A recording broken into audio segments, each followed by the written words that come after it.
అయ్యో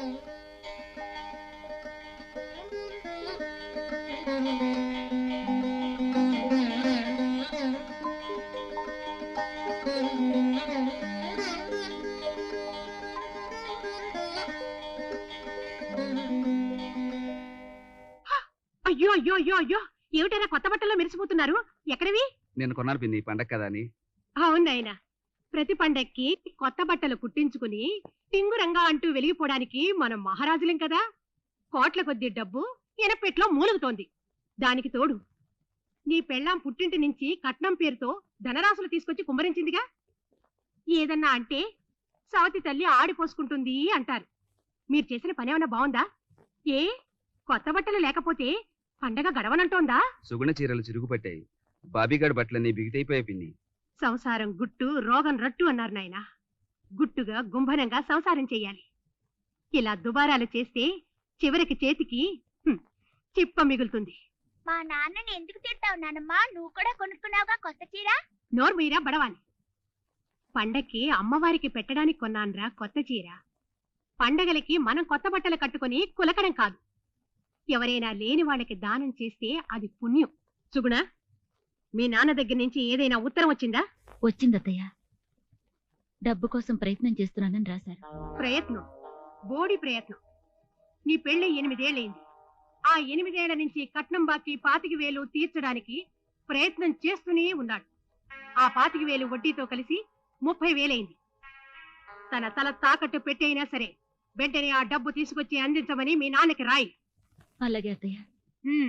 త్వరగా వంట చేసి తగలడు. నేను పొలం వెళ్ళొస్తాను పిన్ని. వెళ్ళిరా నాయన, కొత్త బట్టలు ఊరంతా చూపించి రావాలి కదా.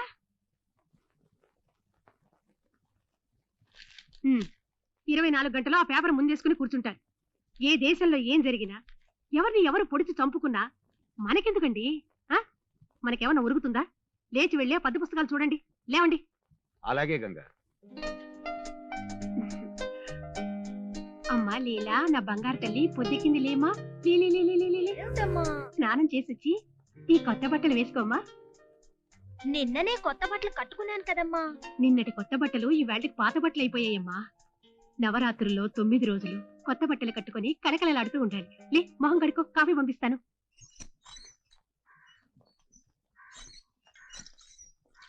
అమ్మా సీత, ఏమిటనయ్యా? అమ్మ పోతే మనిషికి అండపోయినట్టేనమ్మా. నీ ఇంట్లో నువ్వే పని మనిషిలా పనిచేయాల్సి వస్తుంది. అమ్మే ఉండుంటే నీకు ఈ అవస్థ ఉండేది కాదు కదా అమ్మా. అమ్మని నేనే మింగేశానని అంటున్నారు కదన్నయ్యా, అందుకు నాకు శిక్ష పడాల్సిందే. నువ్వు కళ్ళు తెరవకుండానే అమ్మ కన్ను మూస్తే అది నీ తప్పేలాగవుతుందమ్మా. పిన్ని మాటలేం పట్టించుకో. ఈ చీర కట్టుకోమ్మా. పిన్ని చూస్తే ఏమిటంట 4 మాటలు అంటుంది. అవి మన కొత్త కాదు కదా. కొత్త బట్టల్లో కలకల్లాడుతూ నేను చూడాలని నాకెంతకాలంగానో తీరని కోరికమ్మా. నా మాట కాదని తీసుకోమ్మా. పాడుకోపని ఒక్క వస్తువు పెట్టిన చోట తగిలటి చావదు.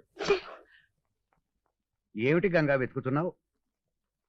నా కొత్త చీర గుడికెళ్లే ముందు కట్టుకుందామని ఇక్కడ పెట్టాను, కనపడి చావడం లేదు.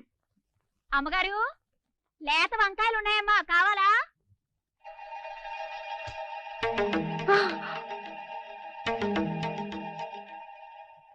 రత్తాలు, ఈ చీర నీకెక్కడిదే? చిన్నబ్బాయి గారి చరమ్మా.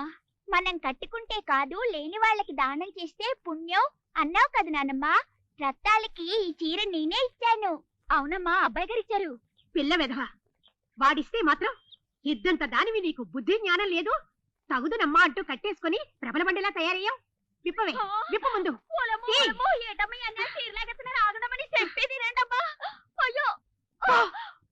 మా ఆయుస్సు కూడా పూసుకుని తమరు చల్లగా ఉండాలి బాబు. ఈ పొలాల్ని తమరు చూస్తుండారు కాబట్టి మేము బతుకుతుంటాం. మీ పిన్ని గారే గనక అజమాయిషీ చేస్తే మీరు ఏనాడో పిల్లాజల్లలతో సహా సచ్చుండేవాళ్ళం బాబు. అదేం మాట ముసలయ్య, మా పిన్ని మాట పెలిసే తప్ప మనసు మాత్రం వెన్నయ్యా.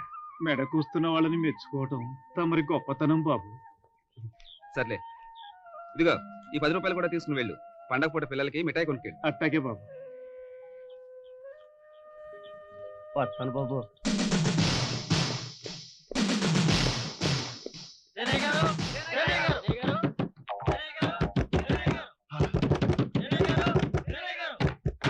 నాన్న లేరని చెప్పమన్నారండి. అరే ఏమిటి పోయా? మా నాన్న లేరని చెప్పమన్నారండి. అయితే మేము రాలేదని చెప్పు. ఒరే ఒరే ఒరే ఒరే ఒరే ఉన్న నాన్న లేరని చెప్పడానికి, లేడని ఒప్పించడానికి తెలివితేటలు కావాలరా. నీకు బొత్తిగా ప్రాంతీయ పార్టీ పెట్టేందుకు తెలివితేటలు తలటాయి అని. ఏమిటయ్యా, ఏమిటి గోలా? గోలంటావేమిటయ్యా? మా బాకీలు ఎప్పుడు తీరుస్తావని అడగడానికి వచ్చాం. అడగడం చాలా సులువయ్యా, కానీ మీకు బాకీ తీర్చడానికి, డబ్బు సంపాదించడానికి బ్రహ్మాండమైన తెలివితేటలు కావాలి. నా కళ్ళ ముందు లక్షల ఆస్తి కనిపిస్తుంది. ఎక్కడా? ఎక్కడా? ఇదిగో ఇక్కడ. ఏంటి మీ వాడా? వాడా? వీడు ఎవడనుకుంటున్నావయ్యా? వీడు నా పెట్టుబడి, నా బ్యాంక్ అకౌంట్. ఆ మాటకొస్తే నా స్వార్జితం. మరో 6 వారాల్లో మా గంగానమ్మ చెల్లాయి కూతురికిచ్చి వీడిని పెళ్లి చేశానంటే లక్షలు లక్షల ఆస్తికి అధిపతి అవుతాడు. అప్పుడు ఈ బాకీయే కాదు, ఫ్యూచర్ బాకీలకు కూడా మీ దగ్గర అడ్వాన్స్ తీసుకుంటాను. ఇదంతా జరిగే పనేటగా? నోరు ముయ్యవయ్యా అక్కుపక్షి. ఈ చేయి చూడు, దీనిలో ధనరాకి జర్రిగొడ్డులాగా కనిపిస్తోంది. మావాడి చేతిలో కళ్యాణ్ రాకి తాచుపావులాగా బుసలు కొడుతోంది. ఈ 2 రేఖలు 2 నెలల్లో కలిసాయంటే నాకు అపారమైన సంపద వచ్చి పడుతుంది. అంతవరకు మీరు ఆకపోతే వడ్డీలు నష్టపోతారు. బయట పంపించండి.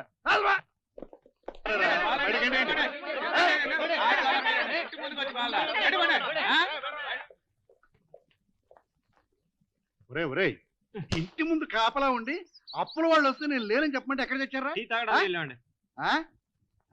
కాఫీ రంగు మొహాలు వేసుకుని మీ మొహాలు టీలు ఒకటి, మళ్ళీ కోస్తే ఒక్కొక్కడు ఒక్కొక్క రాష్ట్రానికి తిండి పనికొస్తాడు. ఏదో అండగా ఉంటారు కదా అని మిమ్మల్ని ఎంతకాలం పోషిస్తూ వచ్చాను. మీ చుట్టుకు తట్టుకోలేక నా సొత్తంతా ఖర్చు అయిపోయి అప్పుల పాలు అయిపోయాను. కూర్చోండి, ఇంటి ముందే కూర్చోండి కాపలా. రేయ్, నువ్వు వెళ్ళి గుడ్లు పాలు మింగరా. సరేనా? దరిద్రపేద. అమ్మగారు, అమ్మగారు. ఎవరు? పేరయ్య గారా? రండి రండి రండి, కూర్చోండి. పాలు, టీ, కాఫీ ఇస్తామని ఆశ పెట్టుకోకండి. పొయ్యి ఆర్పేశాం. ఏమీ అక్కర్లేదమ్మా, కాసేపు ఆగి ఏకంగా భోంచేసి వెళ్తాను.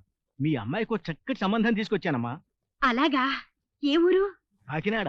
మంచి అందగాడు. అమ్మాయికి ఆడపడుచులు పోరు ఉండదు. అబ్బాయి ఆంధ్రా బ్యాంకులో పనిచేస్తున్నాడు. నెలకి 3000 దాకా రాబడి ఉంటుంది. వెనకాల ఓ 2 లక్షల దాకా ఆస్తిపాస్తులు కూడా ఉన్నాయమ్మా. 2 లక్షలా? చిత్తం. మరి మనం అమ్మాయికి ఎక్కువగా కట్నం ఇవ్వం కదమ్మా. ఏదో క్లుప్తంగా పెళ్లి జరిపించి పిల్లని పంపించేస్తాం. ఏ పిల్ల గురించి మీరు మాట్లాడేది? తమ పెద్ద అమ్మాయి సీత పెళ్లిని గురించమ్మా. సీత పెళ్లి గురించా? దానికి పెళ్లి చేసి బయటికి పంపిస్తే ఇంటిడి చాకరీ ఎవరు చేస్తారండి? అలా అని పెళ్లి చేయకుండా ఉండలేం కదమ్మా.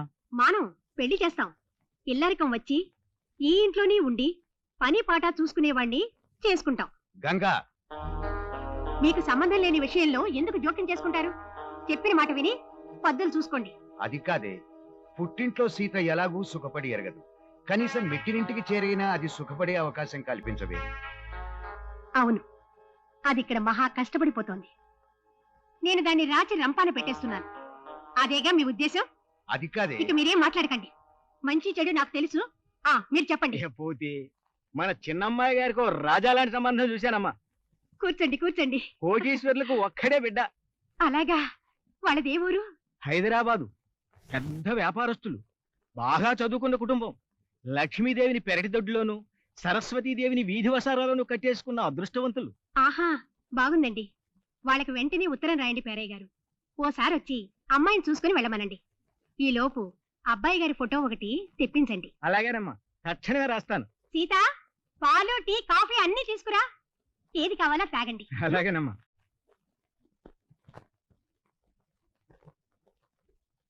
అయ్యా నమస్కారం. ఏం పేరయ్య గారు, ఇటు నుంచి ఇటు వస్తున్నారు? అమ్మగారు లీలమ్మ గారికి ఒక సంబంధం చూడమని ఆదేశిస్తేను. లీలక? చిత్తం. చూస్తున్నారా? చూస్తున్నానండి అయ్యా. ఓ హైదరాబాద్ సంబంధం గురించి చెప్పాను. చూడండి, మీకు హైదరాబాద్ ఎక్కడుందో తెలియదు. తెలియకపోవడం ఏమిటండి అయ్యా? హైదరాబాద్ మన రాష్ట్రానికి. అబ్బా, ఇది కూడా ఉంచండి. ఇప్పుడు అసలు తెలియదండి. హైదరాబాదు ఆఫ్రికాలోనో చైనాలోనో ఉన్నట్టు గుర్తు. మళ్ళీ ఆవిడ ఆరా తీస్తే కుర్రాడికి పెళ్లి అయిపోయిందని, కవల పిల్లలు కూడా పుట్టేశారని చెప్పేయండి. అలాగేనండి అయ్యా. ఇక విశ్వనాథం గారి సంబంధాన్ని మెదడులో నుంచి దులిపేశాను. వస్తానండి అయ్యా. వెళ్ళండి. గంగానమ్మా, నీ లీలకి వేరే సంబంధం రాకుండా చేస్తా. చూసుకో నా లీల. విశ్వనాథం గారి సంబంధం అట. విశ్వనాథం గారి సంబంధం.